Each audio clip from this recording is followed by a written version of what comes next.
জুলাই অভ্যুত্থানের সেন্সেশন জাতীয় নাগরিক পার্টি প্রথমবারের মতো নির্বাচনে যাচ্ছে। তারা ঘোষণা করেছে তারুণ্য ও মর্যাদার ইশতেহার। আজকে আমরা সেই ম্যানিফেস্টোর প্রোজ অ্যান্ড কনস আর এর রিয়েলিটি চেকগুলো দেখব।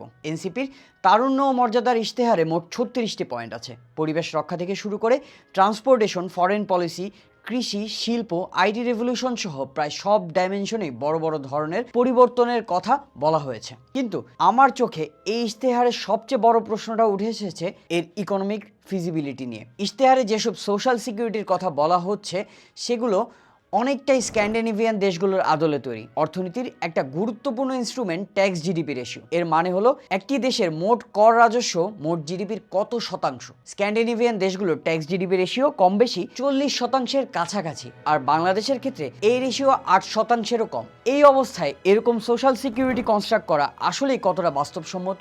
বাংলাদেশের অর্থনীতির আরেকটা বড় বাস্তবতা হলো কর্মসংস্থানের প্রায় 85%ই ইনফরমাল সেক্টরের অধীনে। এই বিশাল জনগোষ্ঠীর বড় অংশেরই কর দেওয়ার বাধ্যবাধকতা নেই। এই অবস্থায় ওয়েলফেয়ার স্টেট মানে মূলত তিনটা অপশন: এক, উচ্চ কর, না হয় ঋণের বোঝা, না হয় মুদ্রাস্ফীতি। এনসিপি বলছে তারা ট্যাক্স জিডিপি রেশিও 12% নিয়ে যাবে এবং মধ্যবিত্ত ও নিম্নবিত্তের উপর থেকে কর বার্ডেন সরাবে। কিন্তু বাস্তবতা হলো বাংলাদেশের উচ্চবিত্তের ট্যাক্স বেস এত বড় নয় যে শুধু কর ফাঁকি বন্ধ করলেই ট্যাক্স জিডিপি রেশিও হঠাৎ করে 12% হয়ে যাবে। আর যদি এক্সিস্টিং ট্যাক্স স্ট্রাকচারে, যেখানে অধিকাংশ রাজস্ব আসে ভোক্তাদের ওপর আরোপিত ভ্যাট ও পরোক্ষ কর থেকে, এই স্ট্রাকচার অপরিবর্তিত রেখে এই ওয়েলফেয়ার স্টেট তৈরি করতে হয়, তাহলে সেটা ডান পকেটের টাকা বাম পকেটে যাওয়ার বাইরে বিশেষ কোনো পরিবর্তন আনবে না। আরও একটা গুরুত্বপূর্ণ বিষয় হলো মুদ্রাস্ফীতি নিয়ে এনসিপির উচ্চাকাঙ্ক্ষা। তারা মুদ্রাস্ফীতি 6%-এর নিচে নামানোর কথা বলছে, কিন্তু একই সঙ্গে ইশতেহারের অন্য দফাগুলোয় বিভিন্ন খাতের ঋণ, ভর্তুকি ও রাষ্ট্রীয় ব্যয় বাড়ানোর কথাও আছে।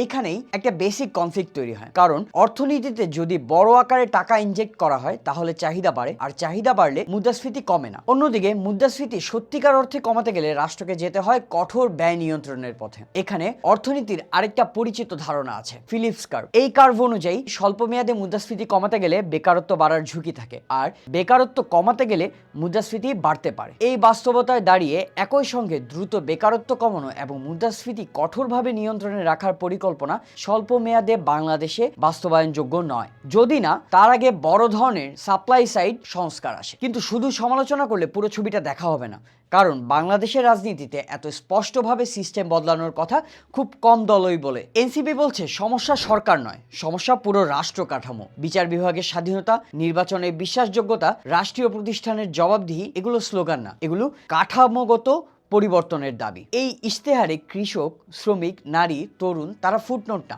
তারা রাজনীতির কেন্দ্র। জিডিপি নয়, মানুষের মর্যাদাই উন্নয়নের মানদণ্ড। এই অবস্থানটা সাহসী। হয়তো সব বাস্তবায়ন সম্ভব না, কিন্তু তারা অন্তত এটা বলছে বাংলাদেশ আর আগের মতো চলতে পারে না। আর কখনো কখনো এই রাজনীতি বদলাতে এই সাহসটাই যথেষ্ট। যদিও জোটের দ্বিতীয় গুরুত্বপূর্ণ দল এবং মাত্র 30টি আসনে নির্বাচন করায় কিছুই বাস্তবে রূপ নাও নিতে পারে।